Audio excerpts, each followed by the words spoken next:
حضرت ابن عباس رضی اللہ تعالی عنہ سے روایت ہے کہ رسول اللہ صلی اللہ علیہ وسلم سب لوگوں سے زیادہ سخی تھے، خصوصاً رمضان میں جب حضرت جبرائیل امین سے آپ کی ملاقات ہوتی تو بہت سخاوت کرتے، اور حضرت جبرائیل امین رمضان المبارک میں ہر رات آپ سے ملاقات کرتے اور آپ ان کے ساتھ قرآن مجید کا دور فرماتے۔ الغرض رسول اللہ صلی اللہ علیہ وسلم صدقہ کرنے میں کھلی تیز ہوا سے بھی زیادہ تیز رفتار ہوتے۔ صحیح بخاری حدیث نمبر 6۔ حضرت عبداللہ بن عباس رضی اللہ تعالی عنہ سے روایت ہے، انہوں نے فرمایا ابو سفیان بن حرب رضی اللہ تعالی عنہ نے ان سے بیان کیا کہ ہرقل شاہ روم نے انہیں قریش کی ایک جماعت کے ساتھ بلوایا۔ یہ جماعت صلح حدیبیہ کے تحت رسول اللہ صلی اللہ علیہ وسلم، ابو سفیان اور کفار قریش کے درمیان طے شدہ امن میں ملک شام بغرض تجارت گئی ہوئی تھی۔ یہ لوگ ایلیا بیت المقدس میں اس کے پاس حاضر ہو گئے۔ ہرقل نے انہیں اپنے دربار میں بلایا۔ اس وقت اس کے ارد گرد روم کے رئیس بیٹھے ہوئے تھے۔ پھر اس نے ان کو اور اپنے ترجمان کو بلا کر کہا، یہ شخص جو اپنے آپ کو نبی سمجھتا ہے، تم میں سے کون اس کا قریبی رشتہ دار ہے؟ ابو سفیان نے کہا، میں اس کا سب سے زیادہ قریب النسب ہوں۔ تب ہرقل نے کہا، اسے میرے قریب کر دو اور اس کے ساتھیوں کو بھی قریب کر کے اس کے پس پش بٹھاؤ۔ اس کے بعد ہرقل نے اپنے ترجمان سے کہا، ان سے کہو میں اس شخص سے اس آدمی یعنی نبی صلی اللہ علیہ وسلم کے متعلق سوالات کروں گا۔ اگر یہ غلط بیان کرے تو تم لوگوں نے اسے جھٹلا دینا ہے۔ ابو سفیان کہتے ہیں، اللہ کی قسم، اگر جھوٹ بولنے کی بدنامی کا خوف نہ ہوتا تو میں آپ کے متعلق یقیناً جھوٹ بولتا۔ ابو سفیان کہتے ہیں، اس کے بعد پہلا سوال جو ہرقل نے مجھ سے آپ کے بارے میں کیا یہ تھا کہ تم لوگوں میں اس کا نسب کیسا ہے؟ میں نے کہا، وہ ہم میں اونچے نسب والا ہے۔ پھر کہنے لگا، اچھا تو کیا یہ بات اس سے پہلے بھی تم میں سے کسی نے کبھی کہی تھی؟ میں نے کہا نہیں۔ کہنے لگا، اچھا اس کے بزرگوں میں سے کوئی بادشاہ گزرا ہے؟ میں نے کہا نہیں۔ کہنے لگا، اچھا یہ بتاؤ کہ بڑے لوگوں نے اس کی پیروی کی ہے یا غریبوں نے؟ میں نے کہا، بلکہ کمزوروں نے۔ کہنے لگا، اس کے پیروکار دن بدن بڑھ رہے ہیں یا کم ہو رہے ہیں؟ میں نے کہا، بلکہ ان کی تعداد میں اضافہ ہو رہا ہے۔ کہنے لگا، کیا اس دین میں داخل ہونے کے بعد کوئی شخص اس دین سے برگشتہ ہو کر مرتد بھی ہو جاتا ہے؟ میں نے کہا نہیں۔ کہنے لگا، اس نے جو بات کہی ہے، کیا اس دعوی نبوت سے پہلے تم لوگ اسے جھوٹ سے متہم کرتے تھے؟ میں نے کہا نہیں۔ کہنے لگا، کیا وہ بدعہدی کرتا ہے؟ میں نے کہا نہیں، البتہ ہم لوگ اس وقت اس کے ساتھ صلح کی ایک مدت گزار رہے ہیں، نہ معلوم اس میں وہ کیا کرے گا۔ ابو سفیان کہتے ہیں، اس فکرے کے سوا مجھے اور کہیں اپنی طرف سے بات داخل کرنے کا موقع نہیں ملا۔ کہنے لگا، کیا تم لوگوں نے اس سے جنگ لڑی ہے؟ میں نے کہا جی ہاں۔ اس نے کہا، پھر تمہاری اور اس کی جنگ کیسی رہی؟ میں نے کہا، جنگ ہم دونوں کے درمیان برابر کی جوٹ ہے، کبھی وہ ہمیں زخم پہنچا لیتا ہے اور کبھی ہم اسے نقصان سے دوچار کر دیتے ہیں۔ کہنے لگا، وہ تمہیں کن باتوں کا حکم دیتا ہے؟ میں نے کہا، وہ کہتا ہے صرف اللہ کی عبادت کرو، اس کے ساتھ کسی چیز کو شریک نہ کرو، اور اپنے باپ دادا کی شرکیہ باتیں چھوڑ دو، اور وہ ہمیں نماز، سچائی، پرہیزگاری، پاک دامنی اور قرابت داروں کے ساتھ حسن سلوک کا حکم دیتا ہے۔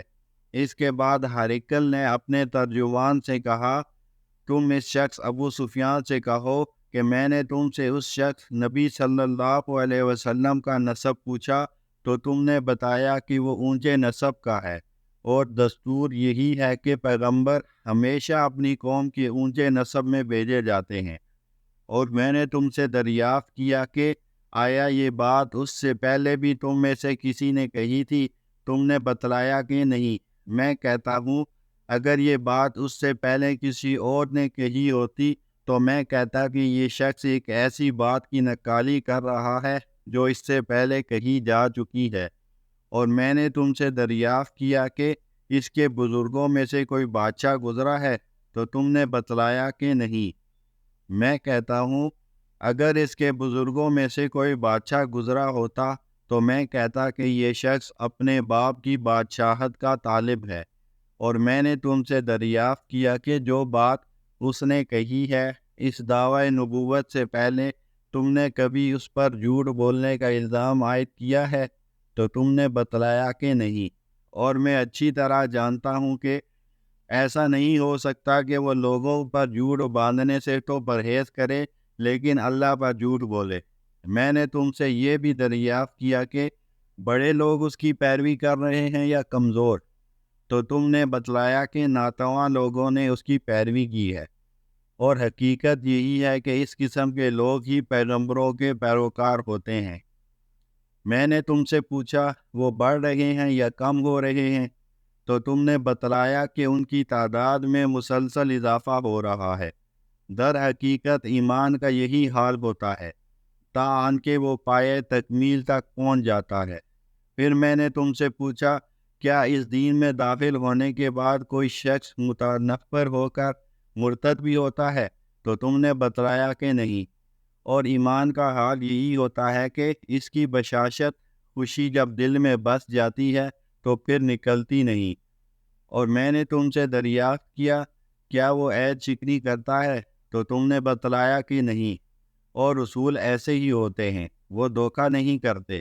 میں نے تم سے یہ بھی پوچھا وہ تمہیں کن باتوں کا حکم دیتا ہے تو تم نے بتلایا کہ وہ اللہ کی عبادت کرنے اور اس کے ساتھ کسی کو شریک نہ ٹھہرانے کا حکم دیتا ہے، تمہیں بت پرستی سے منع کرتا ہے اور نماز، سچائی اور پرہیزگاری اور پاک دامنی اختیار کرنے کے متعلق کہتا ہے۔ لہذا جو کچھ تم نے بتایا ہے اگر وہ صحیح ہے تو یہ شخص بہت جلد اس جگہ کا مالک ہو جائے گا جہاں میرے یہ دونوں قدم ہیں۔ میں جانتا تھا کہ یہ نبی آنے والا ہے لیکن میرا یہ خیال نہ تھا کہ وہ تم میں سے ہوگا۔ اگر مجھے یقین ہوتا کہ میں اس کے پاس پہنچ سکوں گا تو اس سے ملاقات کی زحمت ضرور اٹھاتا، اور اگر میں اس کے پاس مدینے میں ہوتا تو ضرور اس کے پاؤں دھوتا۔ اس کے بعد ہریکل نے رسول اکرم صلی اللہ علیہ وسلم کا وہ خط منگوایا جو آپ نے دہیہ کلبی رضی اللہ تعالیٰ عنہ کے ذریعے سے حاکم بصرہ کے پاس بھیجا تھا، اور اس نے وہ خط ہریکل کو پہنچا دیا تھا۔ ہریکل نے اسے پڑھا، اس میں لکھا تھا شروع اللہ کے نام سے جو بہت مہربان نہایت رحم کرنے والا ہے۔ اللہ کے بندے اور اس کے رسول محمد صلی اللہ علیہ وسلم کی طرف سے ہریکل عظیم شاہ روم کے نام، اس شخص پر سلام جو ہدایت کی پیروی کرے۔ اس کے بعد میں تجھے کلمہ اسلام لا الہ الا اللہ محمد الرسول اللہ کی دعوت دیتا ہوں۔ مسلمان ہو جا تو محفوظ رہے گا، اللہ تعالیٰ تجھے دوہرا اجر دے گا۔ اگر تو یہ بات نہ مانے تو تیری رعایا کا گناہ بھی تجھی پر ہوگا۔ اور اے اہل کتاب، ایک ایسی بات کی طرف آ جاؤ جو ہمارے اور تمہارے درمیان یکساں ہے، ہم اللہ کے سوا کسی اور کی عبادت نہ کریں اور اس کے ساتھ کسی چیز کو شریک نہ ٹھہرائیں، اور ہم میں سے کوئی اللہ کے سوا ایک دوسرے کو اپنا کارساز نہ سمجھے۔ چنانچہ اگر یہ لوگ اعراض کریں تو صاف کہہ دو کہ گواہ رہو ہم تو فرما بردار ہیں۔ ابو سفیان نے کہا جب ہریکل جو کہنا چاہتا تھا کہہ چکا اور خط پڑھ کر فارغ ہوا تو وہاں آوازیں بلند ہوئیں اور بہت شور مچا اور ہم باہر نکال دیے گئے۔ میں نے باہر آ کر اپنے ساتھیوں سے کہا ابو کبشہ کے بیٹے کا معاملہ بڑا زور پکڑ گیا ہے، اس سے تو رومیوں کا بادشاہ بھی ڈرتا ہے۔ اس روز کے بعد مجھے برابر یقین رہا کہ اس رسول کا دین غالب آ کر رہے گا، یہاں تک کہ اللہ تعالیٰ نے میرے اندر اسلام جاگزیں کر دیا۔ ابن ناطور جو ایلیا کا گورنر ہریکل کا مصاحب اور شام کے عیسائیوں کا پادری تھا، بیان کرتا ہے کہ ہریکل جب ایلیا بیت المقدس آیا تو ایک روز صبح کے وقت رنجیدہ خاطر بیدار ہوا۔ اس کے کچھ مصاحب کہنے لگے، ہم دیکھتے ہیں کہ آپ کی طبیعت کچھ بجھی بجھی ہے۔ ابن ناطور نے کہا، ہریکل ماہر نجوم اور ستارہ شناس تھا۔ جب لوگوں نے اس سے پوچھا تو کہنے لگا، میں نے آج رات تاروں پر ایک نگاہ ڈالی تو دیکھتا ہوں کہ ختنہ کرنے والوں کے بادشاہ کا ظہور ہو چکا ہے۔ بتاؤ ان دنوں کون لوگ ختنہ کرتے ہیں؟ مصائب کہنے لگے، یہودیوں کے سوا کوئی خطرہ نہیں کرتا، ان سے فکر مند ہونے کی چندہ ضرورت نہیں۔ آپ اپنے اہل علاقہ کو پروانہ بھیج دیں کہ وہاں کے تمام یہودیوں کو مار ڈالیں۔ اس گفتگو کے دوران میں ہریکل کے سامنے ایک شخص پیش کیا گیا جسے شاہ غسان نے بھیجا تھا، اور وہ رسول اللہ صلی اللہ علیہ وسلم کا حال بیان کرتا تھا۔ جب ہریکل نے اس سے تمام معلومات حاصل کر لیں تو کہنے لگا، اسے لے جاؤ اور دیکھو کہ اس کا ختنہ ہوا ہے یا نہیں۔ لوگوں نے اسے دیکھا اور ہریکل کو بتایا کہ اس کا ختنہ ہوا ہے۔ ہریکل نے اس سے دریافت کیا، عرب ختنہ کرتے ہیں؟ اس نے کہا، ہاں وہ ختنہ کرتے ہیں۔ تب ہریکل نے کہا، یہی شخص پیغمبر اس امت کا بادشاہ ہے جس کا ظہور ہو چکا ہے۔ پھر ہریکل نے اپنے علم ہم پلہ ایک دوست کو رومیو میں خط لکھا اور خود ہمس میں روانہ ہو گیا۔ ابھی ہمس نہیں پہنچا تھا کہ اسے اپنے دوست کا جواب موصول ہو گیا۔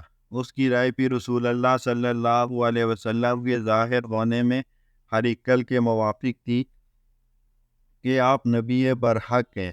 آخر ہمس پہنچ کر اس نے روم کے سرداروں کو اپنے محل آنے کی دعوت دی۔ جب وہ آ گئے تو پھر اس نے حکم دے کر دروازے بند کروا دیے۔ پھر بالا خانے بالکونی سے انہیں دیکھا اور کہنے لگا، روم کے لوگوں، اگر تم اپنی کامیابی، بھلائی اور بادشاہت پر قائم رہنا چاہتے ہو تو اس پیغمبر کی بیعت کر لو۔ یہ اعلان حق سنتے ہی وہ لوگ جنگلی گدھوں کی طرح دروازوں کی طرف دوڑے۔